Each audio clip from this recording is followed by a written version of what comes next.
The 1,000 injuries of Fortunato I had borne as I best could. But when he ventured upon insult, I vowed revenge. You, who so well know the nature of my soul, will not suppose, however, that gave utterance to a threat. At length, I would be avenged. This was a point definitely settled, but the very definitiveness with which it was resolved precluded the idea of risk. I must not only punish, but punish with impunity. A wrong is unredressed when retribution overtakes its redresser. It is equally unredressed when the avenger fails to make himself felt as such to him who has done the wrong. It must be understood that neither word nor deed had I given Fortunato cause to doubt my goodwill. I continued, as was my wont, to smile in his face, and he did not perceive that my smile was now at his thought of immolation. He had a weak point, this Fortunato, although in other regards he was a man to be respected and even feared. He prided himself on his connoisseurship in wine. Few Italians have the true virtuoso spirit, but the most part their enthusiasm is adopted to suit the time and opportunity, to practice imposture upon the British and Austrian millionaires. In painting and gimmery, Fortunato, like his countrymen, was a quack, but in the matter of old wines, he was sincere. In this respect, I did not differ from him materially. I was skillful in the Italian vintages myself and bought largely whenever I could. It was about dusk one evening during the supreme madness of the carnival season that I encountered my friend. He accosted me with excessive warmth, for he had been drinking much. The man wore motley. He had on a tight-fitting striped dress, and his head was surmounted by the conical cap and bells. I was so pleased to see him that I thought I should never have stopped wringing his hand. I said to him, "My dear Fortunato, you are luckily met. How remarkably well you look today. But I have received a pipe of what passes for Amontillado, and I have my doubts." "How?" he said. "Amontillado? A pipe? Impossible! And in the middle of Carnival?" "I have my doubts," I replied. "And I was silly enough to pay the full Amontillado price without consulting you in the matter. You were not to be found, and I was fearful of losing a bargain." "Amontillado?" "I have my doubts." "Amontillado!" "I must satisfy them." "Amontillado!" "As you are engaged, I am on my way to Lucchesi. If anyone has a critical turn, it is he, for he will tell me." "Lucchesi cannot tell Amontillado from a sherry." "And yet some fools will have it that his taste is a match for your own." "Come, let us go." "Whither?" "To your vaults." "My friend, no. I will not impose upon your good nature. I perceive you have an engagement, Lucchesi." "I have no engagement. Come." "My friend, no. It is not the engagement, but the severe cold with which I perceive you are afflicted. The vaults are insufferably damp. They are encrusted with mold." "Let us go, nevertheless. This cold is merely nothing. Amontillado, you have been imposed upon, and as for Lucchesi, he cannot distinguish between sherry and Amontillado." Thus speaking, Fortunato possessed himself of my arm, and putting on a mask of black silk, and drawing a cloak closely about my person, I suffered him to hurry me to my palazzo. There were no attendants at home. They had absconded to make merry in the honor of the time. I had told them that I should not return until morning, and had given them explicit orders not to stir from the house. These orders were sufficient, I well knew, to ensure their immediate disappearance, one and all, as soon as my back was turned. I took from their sconces 2 torches, and giving one to Fortunato, bowed him through several suites of rooms to the archway that led to the vaults. I passed down a long and winding staircase, requesting him to be cautious as he followed. We came at length to the foot of the descent, and stood together upon the damp ground of the catacombs of the Montresors. The gait of my friend was unsteady, and the bells upon his cap jingled as he strode. "The pipe!" "The pipe," he said. "It is further on," said I. "But observe the white webwork which gleams from the cavern walls." He turned towards me and looked into my eyes with 2 filmy orbs that distilled the rheum of intoxication. "Mold?" he asked at length. "Mold," I replied. "How long have you had that cough?"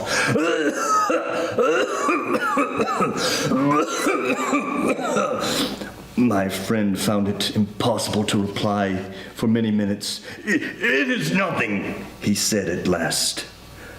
"Come," I said, with decision. "We will go back. Your health is precious. You are rich, respected, admired, beloved. You are happy as once I was. You are a man to be missed. For me it is no matter, but we will go back. You will be ill, and I cannot be responsible. Besides, there is Lucchesi." "Enough!" he said. "The cough is mere nothing. It will not kill me. I shall not die of a cough." "True. True," I replied. "And indeed I had no intention of alarming you unnecessarily, but you should use all proper caution. A draught of this Medoc will defend us from the damps." Here I knocked off a neck of a bottle, which I drew from a long row of its fellows that lay upon the mold. "Drink," I said, presenting him with the wine. He raised it to his lips with a leer. He paused and nodded to me familiarly while his bells jingled. "I drink," he said, "to the buried that repose around us." "And I, to your long life." He began to take my arm, and we proceeded. "These vaults," he said, "are extensive." The Montresors, I replied, were a great and numerous family. "I forget your coat of arms." A huge golden human foot in a field azure. The foot crushes a serpent rampant, whose fangs are embedded in the heel. "And the motto?" "Nemo me impune lecessit." No one wrongs me with impunity. "Good," he said. The wine sparkled in his eyes, and the bells jingled. My own fancy grew warm with the Medoc. We had passed through long walls of piled skeletons with casks and puncheons intermingling. Into the inmost recesses of the catacombs I passed again, and this time I made bold to seize Fortunato by the arm above the elbow. "The mold," I said. "See, it increases. It hangs like moss upon the vaults. We are below the river's bed. The drops of moisture trickle among the bones. Come, we will go back ere it is too late. Your cough, it is nothing. Let us go on. But first, another draught of the Medoc." I broke and reached him a flagon of de Grave. He emptied it at a breath. His eyes flashed with a fierce light. He laughed and threw the bottle upwards with a gesticulation I did not understand. I looked at him in surprise. He repeated the movement, a grotesque one. "You do not comprehend?" he said. "Not I replied. "Then you are not of the Brotherhood?" "How?" You are not one of the Masons?" Yes, Yes, I said. Yes, yes. You? Impossible! A mason? A mason, I replied. A sign, he said. A sign. It is this, I answered, producing from beneath the folds of my cloak a trowel. You jest, ha ha, he exclaimed, recoiling a few paces. But let us proceed to the Amontillado. Be it so, I said, replacing the tool beneath the cloak, and again offering him my arm. He leaned upon it heavily. We continued our route in search of the Amontillado. We passed through a range of low arches, descended, passed on, and descended again, arriving at a deep crypt, which the foulness of the air caused our torches rather to glow than flame. At the most remote end of the crypt there appeared another, less spacious. Its walls had been lined with human remains, piled to the vault overhead in the fashion of the great catacombs of Paris. 3 sides of this interior crypt were still ornamented in this way. From the 4th side, the bones had been thrown down and lay promiscuously upon the earth, forming at one point a mound of some size. Within the wall thus exposed by the displacing of the bones, we perceived a still interior crypt or recess, in depth about 4 feet, in width 3, in height 6 or 7. It seemed to have been constructed for no especial reason within itself, but formed merely the interval between 2 of the colossal supports of the roof of the catacombs, and was backed by one of the circumscribing walls of solid granite. It was in vain that Fortunato uplifted his dull torch, endeavored to pry into the depth of the recess. Its termination, the feeble light did not enable us to see. Proceed, I said. Herein is the Amontillado. As for Luchesi, he is an ignoramus, interrupted my friend, as he stepped unsteadily forward while I followed immediately at his heels. In an instant, he had reached the extremity of the niche, and finding his progress arrested by the rock, stood stupidly bewildered. A moment more, and I had fettered him in the granite. In the surface, there were 2 iron staples, distant from each other about 2 feet horizontally. From one of these descended a short chain, from the other a padlock. Throwing the links about his waist, it was but the work of a few seconds to secure it. He was too much astounded to resist. Withdrawing the key, I stepped back. Hand, I said, over the wall. You cannot help feeling the mold. Indeed, it is very damp. Once more, let me implore you to return. No, then I must positively leave you. But I must first render you all the little attention in my power. The Amontillado! Ejaculated my friend, not yet recovered from his astonishment. True, I replied. The Amontillado. As I said these words, I busied myself among the pile of bones of which I have before spoken. Throwing them aside, I soon uncovered a quantity of building stone and mortar. With these materials and with the aid of my trowel, I began vigorously to wall up the entrance of the niche. I had scarcely laid the first tier of the masonry when I discovered that the intoxication of Fortunato had in great measure worn off. The earliest indication I had of this was a low, moaning cry from the depth of the recess. It was not a cry of a drunken man. There was then a long and obstinate silence.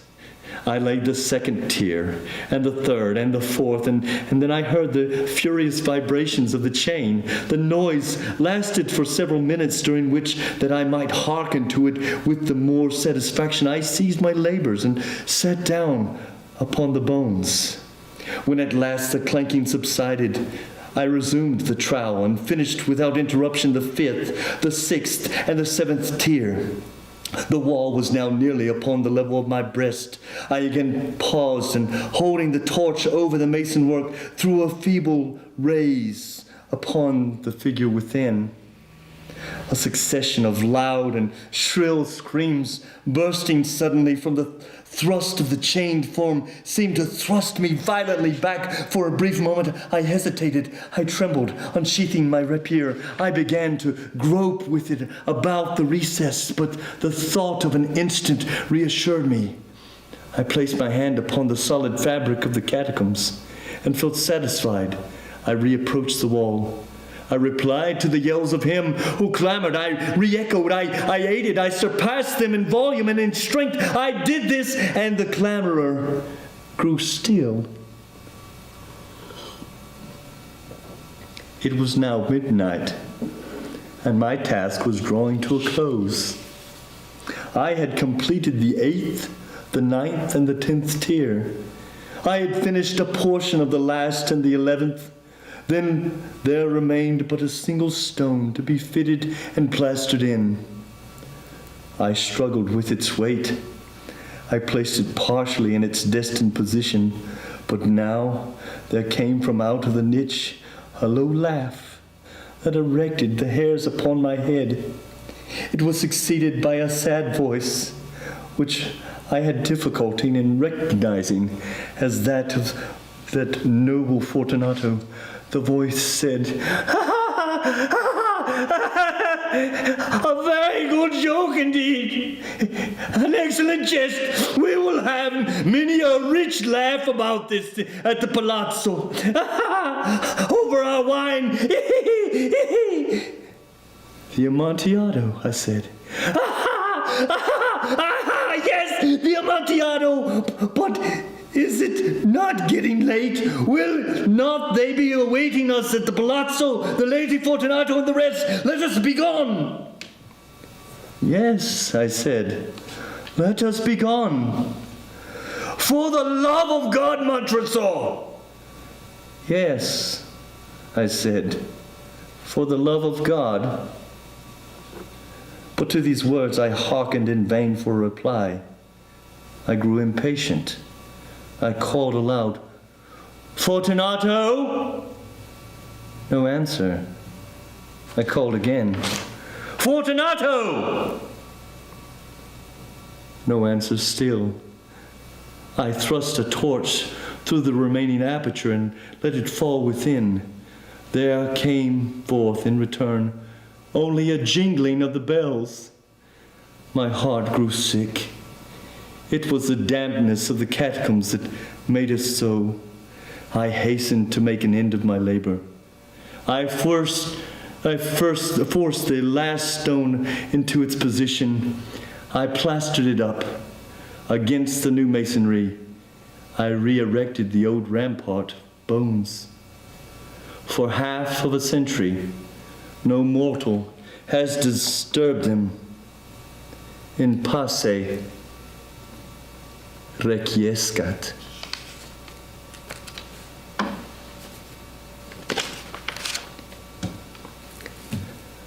Please join us on June the 4th when Mrs. Sarah Foley will read 2 stories. Watch our Facebook page for updates, and don't forget to subscribe to our YouTube channel and hit the notification bell to be alerted of all future uploads. Thank you and have a good evening.